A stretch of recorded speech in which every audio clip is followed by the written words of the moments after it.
Hello, hello, hello. This is Namasina Zulu. I'm doing these, videos so that I can actually share my journey in business. When I started off in business, I didn't have much, in terms of the coach. I didn't have any coach. I didn't have anyone that was surrounding me that was actually coaching me in terms of business, telling me how to do it. Thus, as a fact, one of my businesses that I started as a formal business went under because of the things that I was not sure of that I needed to do before I even start, registering a business. What I've seen also now, even today, many people, because of the economy, it is forcing many people to actually now look at entrepreneurship. But how do you actually get started right? So the first thing that a person will say, I need to register a company.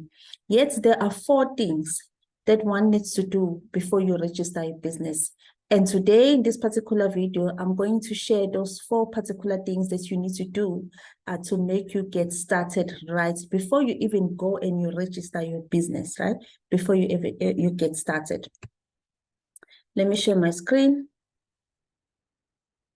And let's look at these 4 things. So the 4 things that you need is to do. You need to look at your why. You need to look at what, who, and how. Those are 4 key things that I wish I knew when I started my business. Right? Why do we want to look at the why? If you look at what Simon says people don't buy what you are selling. They buy why you are doing it. So you yourself need to have clarity of why you want to start this particular business. You need to have clarity that what is it that you are offering to the world. Remember, every business is designed to solve a particular problem that is faced by humans.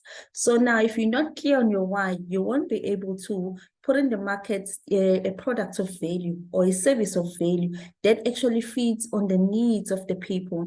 Thus, your why will not be clear, right? So what is it that you need to look at when you're looking at your why? One, you need to be clear, why do you want to open a business? That's the first question you need to ask yourself. Why do you want to open a business? This will allow you to look at your intentions of opening a business, right? So you need to question yourself, take your paper and pen and write out, why do you want to open a business? And as we have seen that many now are running into business because of the economy, but is it the right reason?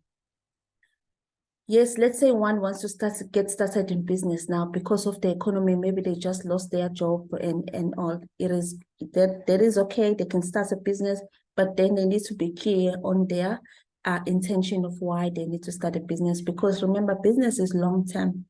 It's something that you need to do consistently. And if you are not clear on your why and your motives are not clear in terms of starting a business, you might find that it becomes frustrating for you. And asking yourself this question will make you also to actually start a business that you can actually sustain, right?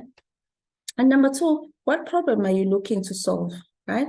We said that a business is designed to solve a problem. So if you want to take to the market a certain product, what problem do you want to solve?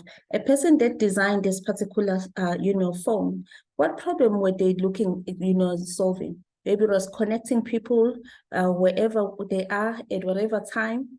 So what benefits or what problem are you trying to solve that humankind have?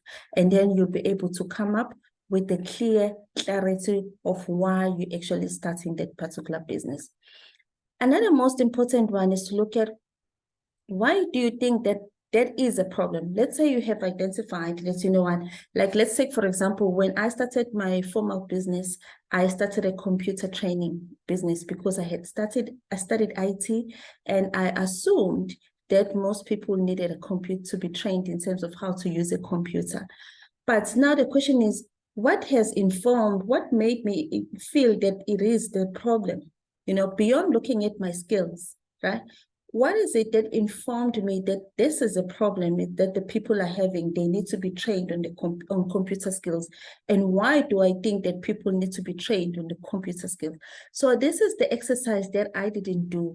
I made assumptions with what I was seeing around, it's good to look at what you're seeing around, but now you need to go deeper. You need to do your research. It needs to be informed by sort of data to say there's definitely a need, so that you know when you are investing your resources, your time in terms of money as well, you know that you are actually solving a problem that is there. You're not just working on assumptions. Or maybe you believe like me, because I had a skill in terms of IT and so forth. I wanted it to take to take the skill to the market. But did I take it in the right way? Did I take it in the right service? Did I put packages in the right products? So those are the things that you really need to look at. What has informed your decision to say the product that you want to produce or the service that you want to offer is really needed? So that's the why, and it's very important. Once you've looked at the why, now you need to look at the what, because the why have answered you to say, yes, there is a problem, right? But now what solution do you need to put on the table to actually now solve the why, the problem that you have identified? So you need to look at that. That problem needs to be in terms of the physical product? Maybe you're creating a physical product, whether we've looked at the cell phone, we've looked at, so you can, produce anything. Maybe it's manufacturing clothes and so forth, or maybe it's a service, right? They say identify, like myself, which I've done a study in the data that shows that most people want to learn in terms of how to get started in terms of business and so forth. So the service that we are providing as well, what should it look like? So the what will answer that particular question, so that you are able to now fine-tune and make the product that fits or provides the solution to that particular problem that you have identified. So the what is also very important. Once you've looked at your why, which you have established, yes, there is a problem that needs to be solved.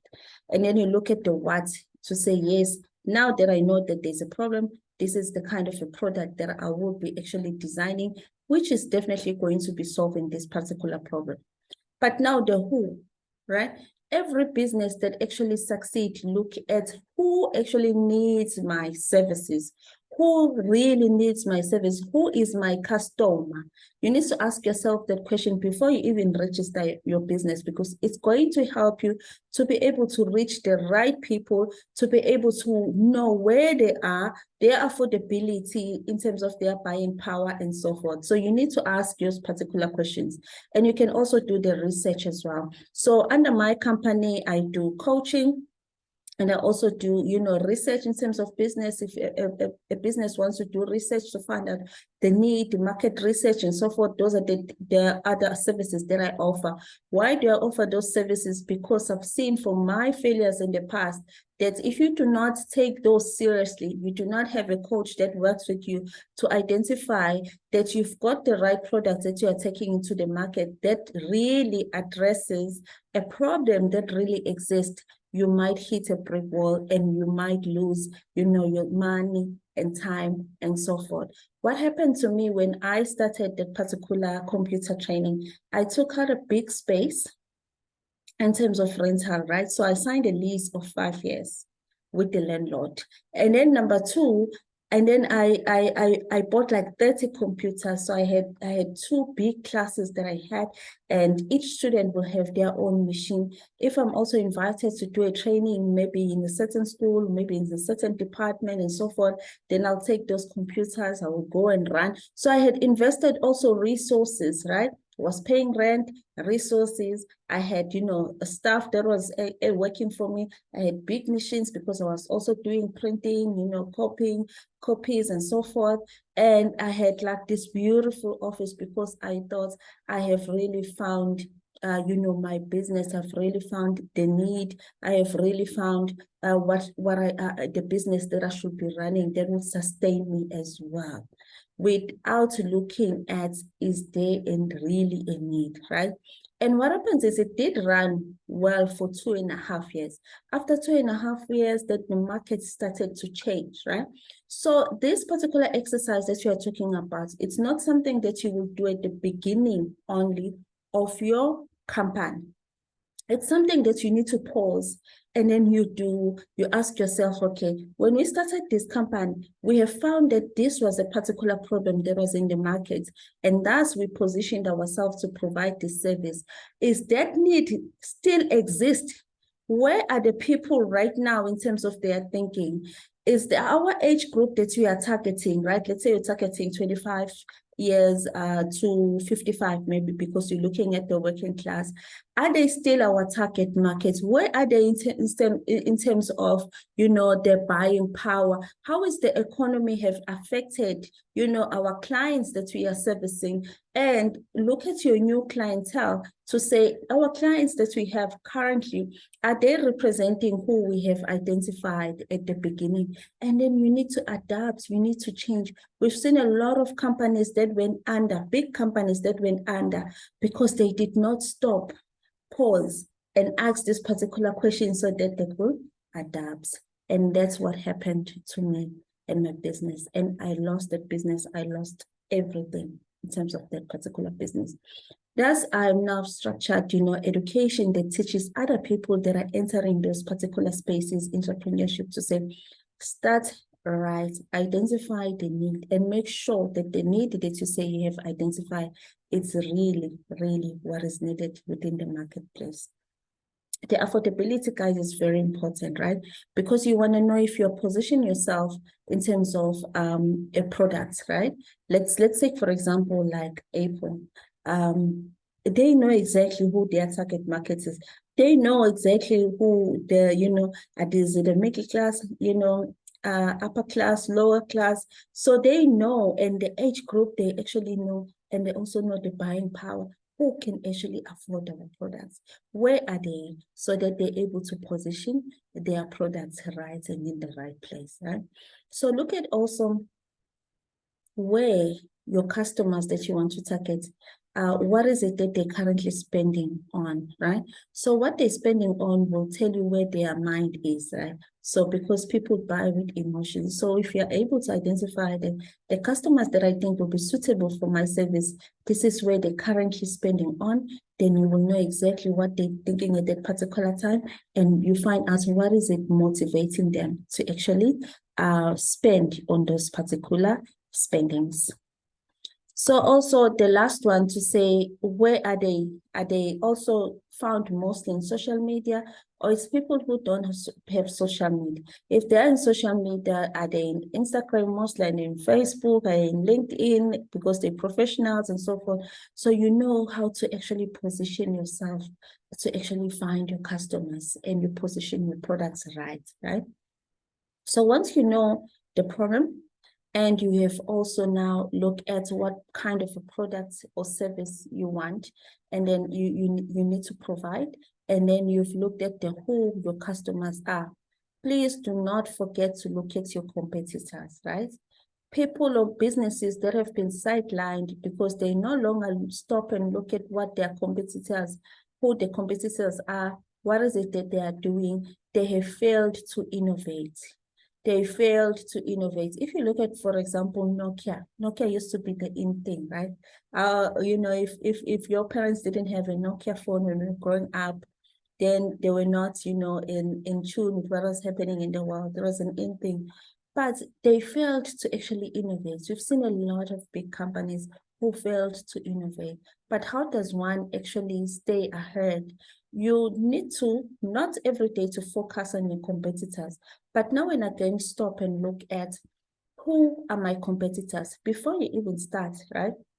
Registering your business. Who is currently offering the same service that I want to take into the market? And then you ask yourself, what will make my products or service different? So there you are able to come up with a strategy before you even, register a business and you start running, to say, this is how I'm actually going to be different. So your unique products, you also look at your unique approach as well. And also maybe you look at some companies that you're going to be competing with. They're lacking on service delivery.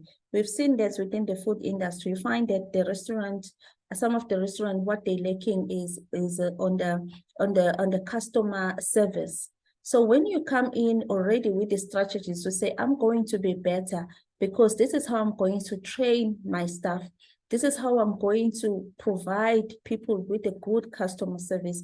Already there you are differentiating yourself. You are rising above your competitors, right? And also you can look at a unique way of communicating your message with your customers. That can also make you different and stand out from your competitors, right? And also the same exercise, do not do it when you're only starting a business. Also go back and do it as you are going, my last job, I was a monitoring and evaluation specialist, right? And one of the things that I would do, one of my tasks, the big task was that every quarter, we had to stop as an organization and do a review. If you look at the project management life cycle, it has, where you action and so forth, but then there's one component where you need to stop and you review. What that allowed us to do, it allowed us to look back and say, in the last 3 months, how have we actually performed? In the last 3 months, the plans that we put in place, did they help us to achieve what we wanted to achieve? And then we'll drop a new plans moving forward, right? Or we change and adapt to the current situation that is happening. So also when it comes to, positioning yourself, making yourself different and, and also competing with your competitors, don't do this exercise before starting up, but also stop and do it and find out who are the new players that are now on board. Believe me, when you're starting your business, other companies are going to study you. They will know that you are now coming into the same space that they are at. They will know exactly how you are doing. Some will even call your business and act as if they are clients because they just want to source out in terms of pricing. They want to know what makes it different. And then they go to the boardroom and then they adapt their strategy so that they're able to beat you. So if you don't stay on top of your game as well, you will find yourself at the bottom of the customer's choice. And then the last one is the how. So we've looked at, what kind of a problem you have identified, what kind of a solution that you need to now do and take. And you've looked at who are your clients, where are they? And you've looked at your competitor as well, what would make you different and so forth. But now, how are you taking that particular product or service to the market? It's also very important. But that also is informed by the last one that we did on the who. Once you know who is your target market and you know who your competitors are, but mostly who your target market is, then you know where they are. Then you know how to actually position your products. So on the how, you look at your products or the services. That's where now you drop your marketing strategy. You look at your operations. You look at who you need in terms of your team. You look at your brand positioning. How do I position my brand and where? And then you are able now to set up your online, whether social media or online platforms, where you are able to reach your particular customers before you register your business. Why is this important? One, because it helps you to have clarity on the problem that you want to solve. It helps you yourself to be able to answer the question. If a person asks you, why do you want to open this particular business? You are able to answer as to why. And you're able to answer as what the problem are you actually solving. And then two, it allows you to actually design a product that is needed in the market. We've seen many people designing products and offering services, that we think they are top class, but you find that they're not doing so well because there is no need for it in the marketplace. And then the third one, it will allow you this exercise to develop a strategy that sets you apart from your competitors, but also a strategy that enables you to find and position your brand and your products well to where your customers are, right? So you are going to be able to reach your customers. So those are the 4 things that I wanted to share, that if you look at the why, the what, the who, the how, you'll be on the good way, on your way for you to actually be able to start a business that will actually work. If you need more information, I will drop on the description, I will drop my email. I will drop also where you can find me, because I also provide the coaching services, which you can also use. Thank you so much for watching. Until next time.